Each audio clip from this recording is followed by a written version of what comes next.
जय जय रघुवीर समर्थ. जय जय रघुवीर समर्थ. जय जय रघुवीर समर्थ.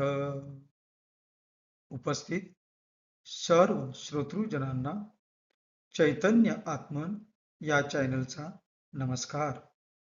आजचा आपला ग्रंथ वाचनाचा 9वा दिवस. वाचनाला सुरुवात करण्यापूर्वी आपण समर्थ श्री रामदास स्वामी यांना वंदन करूया. गुरुर्ब्रह्मा गुरुर्विष्णू गुरुर्देवो महेश्वरः. गुरु साक्षात् परब्रह्म तस्मै श्री गुरवे नमः. जय जय रघुवीर समर्थ.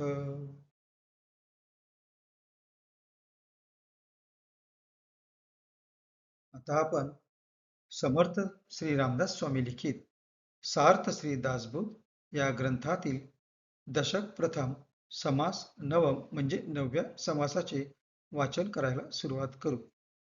आपणासमोर जे पृष्ठ दिसत आहे त्यातील वरून 5व्या ओळीपासून आपण 9व्या समासाचे वाचन करायला सुरुवात करीत आहोत. श्रीराम आता स्तऊ हा परमार्थ जो साधकांचा निजस्वार्थ. ना तरी समर्थांमध्ये समर्थ योग हा. आहे तरी परमसुगम परिजनासी झाला दुर्गम. का जयाचे चुकले वर्म सत्समागमाकडे. नाना साधनांचे उधार हा रोकडा ब्रह्म साक्षात्कार. वेदशास्त्री जे सार ते अनुभवास ये. आहे तरी चहूकडे परी अनुमात्र दृष्टी न पडे. उदास परी एकीकडे पाहता दिसेना. आकाश मार्गी गुप्त पंथ जाणती योगिये समर्थ. इतरांस हा गुह्यार्थ सहसा न कळे. साराचेही निजसार अखंड अक्षय अपार. नेऊ न सकती तस्कर काही केल्या. तयास नाही राजभय अथवा नाही अग्निभय. अथवा श्वापद भय बोलोच नये. परब्रह्म ते हालवेना अथवा ठावही चुकेना. काळांतरीही चळेना जेथिचा तेथे. ऐसे ते निज ठेवणे कदापि पालटो नेने. अथवा नवे आदिक उणे बहुता काळे. अथवा ते घसबटेना अथवा अदृश्य होईना. ना तरी पाहता दिसेना गुरु अंजने वीन. मागा योगिये समर्थ त्यांचाही निजस्वार्थ. यासी बोलिजे परमार्थ परम गुह्य मनोनी. जेही शोधून पाहिला त्यांसी अर्थ सापडला. एरा असोनी अलभ्य झाला जन्मोजन्मी. अपूर्वता या परमार्थाची वार्ता नाही जन्म मृत्याची.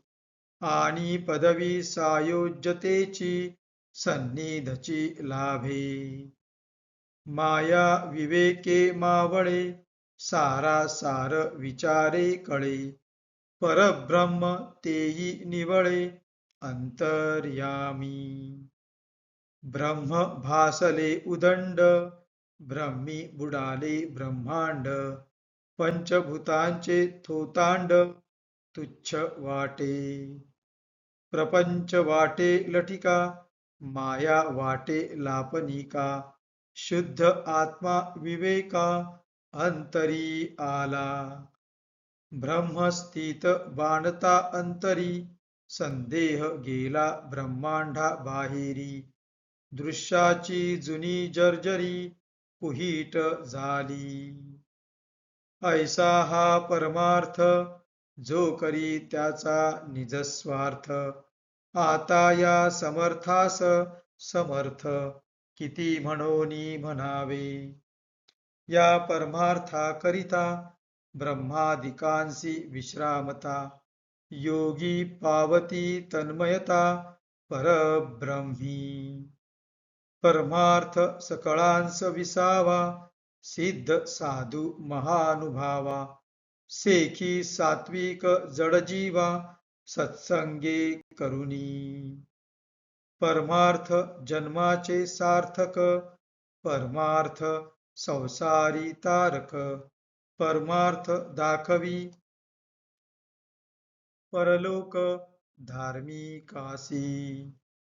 परमार्थ तापसांसी थार, परमार्थ साधकांसी आधार, परमार्थ दाखवी पार भवसागराचा.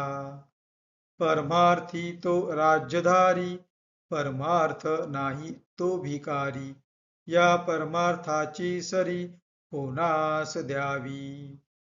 अनंत जन्मीचे पुण्य जोडे, तरीच परमार्थ घडे, मुख्य परमात्मा आतुडे अनुभवासी.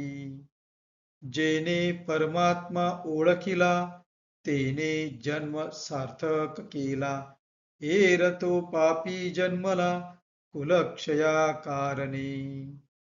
असो भगवत प्राप्तीविन, करी संसाराचा सीन, त्या मूर्खाचे मुखावलोकन करूच नये.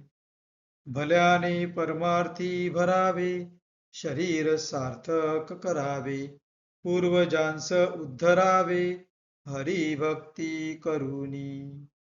इति श्री दासबोधे गुरु शिष्य संवादे परमार्थ स्तवन नाम समासनवम.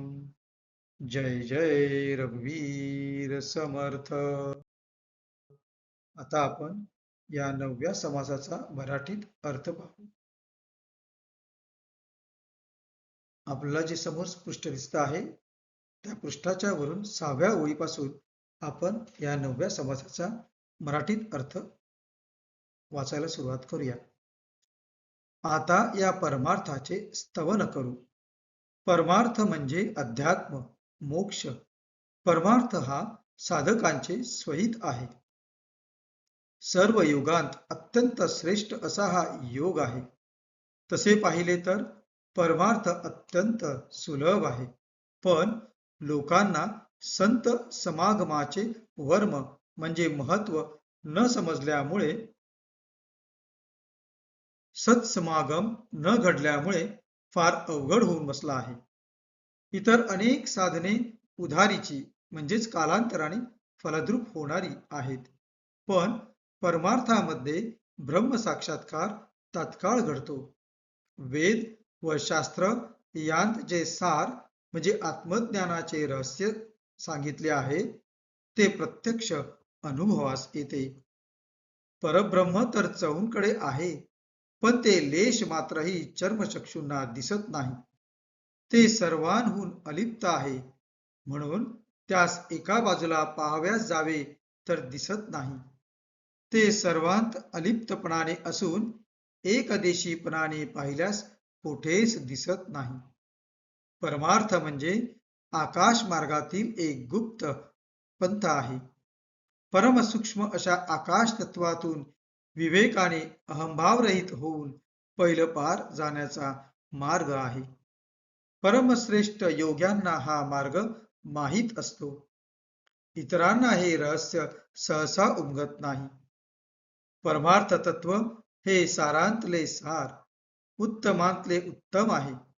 ते अखंड, अक्षय व अपार आहे.